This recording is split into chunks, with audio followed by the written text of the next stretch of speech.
Magandang araw po, welcome po sa aking channel, Nov9 TV. Patalasasan po, meron po ba kayong mga properties na napapabayaan or non-performing assets? Plan nyo ibenta, pero wala kayong oras pagbenta nito. Kung ito'y pagkakatiwala nyo po sa amin, tawag lang po kayo sa aking numero, usap po tayo, gawan ko po ng video for free. Yes, libre po. Wala po kayong babayaran. Tutulungan pa namin kayong mabenta ang inyong property. Kami na po bala sa marketing, sa boosting, pati po sa paid advertisements, even sa tripping. Hindi na po kayo mapapagod sa pag-entertain ng mga buyers. Kami na po bala sa lahat. Tawag lang po kayo. Nandito po tayo ngayon sa Alta Silang kung saan ito po'y isang exclusive community na meron pong 24 hours security. Ito pong bagong video presentation natin ay isang 2-story house na nasa corner lot. May lot area po ito na 150 square meters at ang bahay naman ay may floor area na 100 square meters. Napakatahimik po ng lugar, sariwa ang hangin at malamig po ang klima. Nasa mataas na lugar, ang estimated elevation above sea level ay 1,040 feet. Kaya flood-free area. Halos hindi po ito natirhan ni owner gawa ng nasa ibang bansa po sila nakatira. Lahat pong kagamitan na makikita niya sa loob ay kasama po. Opo, fully furnished na rin po ito. Nakabakod na po buong property at yan po yung main door. Yan po yung fasad. Meron na rin pong security grill. At ito po yung covered na garahe na naka-tile flooring na rin po yan. Dito naman po sa corner side ay malaki pa po ang spasyo. So pwede po kayong maglagay ng extension ng bahay. Pero kung sakali man po na maliit na pamilya lang naman kayo, okay na rin po yan. Meron pong 5 bedrooms. Although nasa ibang bansa po si owner, ito po'y well-maintained. Kaya wala na po kayong ipapagawa dito. Ready for occupancy. Ito po yung main door at check na natin ang loob ng bahay. Ito pong mga sliding glass window ay may curtain. Ito pong sofa set ay halos bago pa po yan. Then may center table, may TV stand, may flat screen TV, naka-ceiling cove design, at meron din pong chandelier. Naka-tile flooring na rin po ito. Ito po ang living area o salas. At dito naman po yung dining area. Meron pong dining set, may chandelier, naka-ceiling cove design, at may split type aircon. Meron din pong sliding glass window na may kurtina. Dito naman po yung formal kitchen. May refrigerator, drop lights, may electric cooker.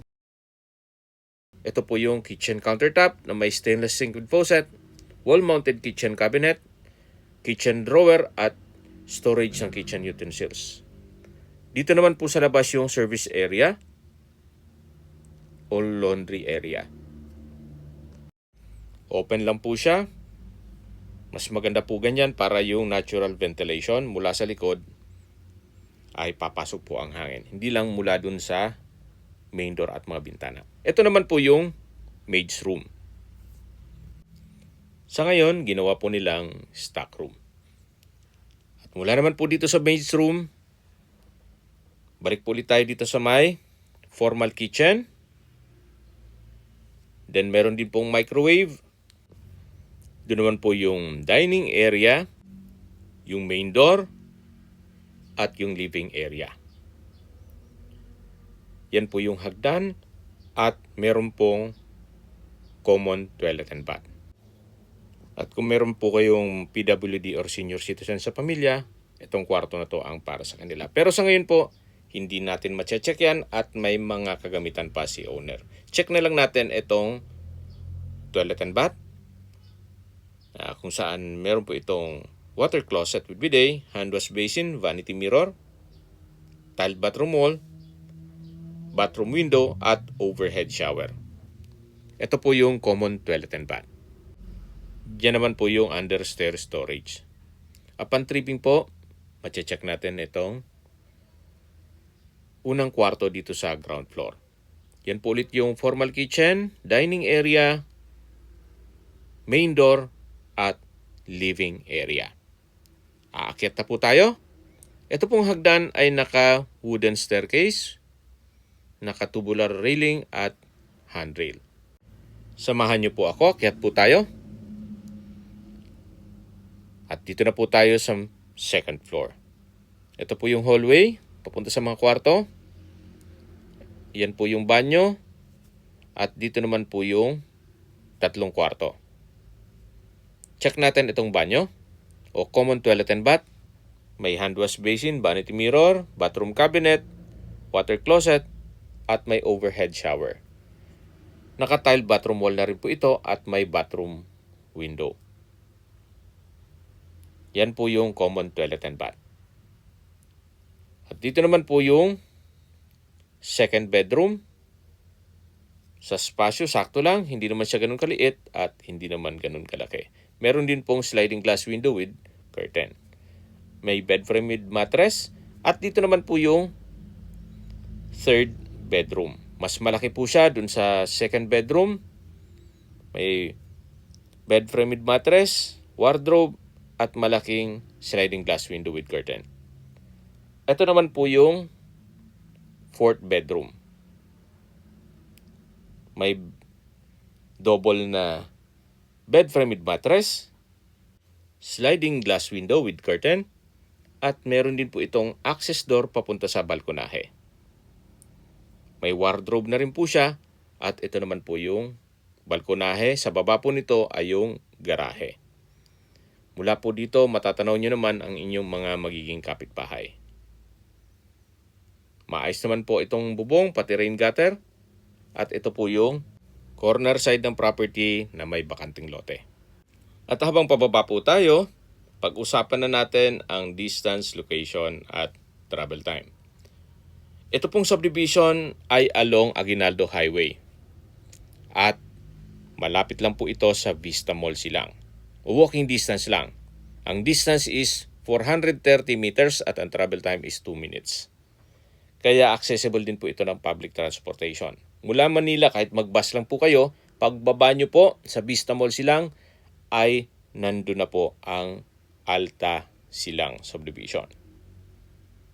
At mula naman po sa bayan mismo ng Silang, Cavite, na kung saan nandun na po lahat ng business establishments, public market, groceries, convenience store, remittance center, banks, schools, at iba pang government offices.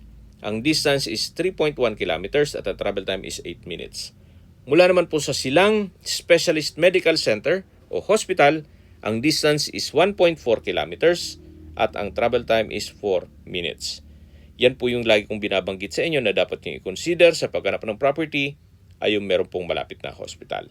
Hindi ko naman po sinasabing sakitin kayo, yan naman po ay for emergency purpose lang naman. At mula naman po sa Calax Aguinaldo exit, ang distance is 2.4 kilometers at ang travel time is 7 minutes. Mula naman po sa Tagaytay, ang distance is 15 kilometers at ang travel time is 28 minutes. Opo, wala pang 30 minutes, nasa Tagaytay na po kayo. At sobrang layo na po nito sa 14 kilometers danger zone ng Taal Volcano. At kung manggagaling naman po sa Manila o sa airport, ang distance is 56 kilometers at ang travel time is 1 hour and 10 minutes. Kasama na ang traffic. Okay, recap lang po tayo sa mga nagsip ng video. Ito pong property ay nasa isang exclusive subdivision na ang pangalan ay Alta Silang dito sa Silang, Cavite. May lot area po ito na 150 square meters at may floor area na 100 square meters. Corner lot. At lahat pong kagamitan na makikita nyo sa loob ng bahay ay kasama po. Meron pong 5 bedrooms at 3 toilet and bath. Halos hindi naman po ito natirahan ni owner gawa ng nasa ibang bansa po sila. Binebenta po nila ito sa halagang 14.9 million pesos.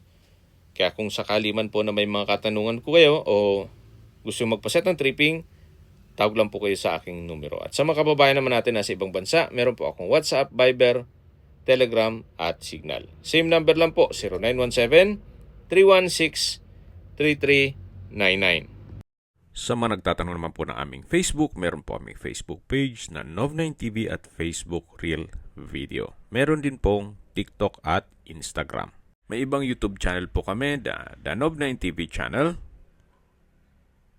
Nov9TV Listings, Nov9TV On The Spot, Nov9TV Updates, at Nov9TV House Rental. Sana po naibigyan nyo ang video presentation. Paki-like and subscribe na lang po sa aking channel para ma-update din po kayo sa aking future listings. Kung sakali po hanap nyo yung mas malaking sukat ng lupa, meron din po kami ibang listings na pwede nyong pagpilian. Huwag po kayong mag-atubiling tumawag sa amin. Then, let us know your budget para malaman namin kung anong property pwede naming ilog sa inyo. Sa lahat pong viewers, subscriber at nagtiwala po sa amin, salamat po sa suporta. Ingat po kayo lagi at yung pamilya. Maraming salamat po.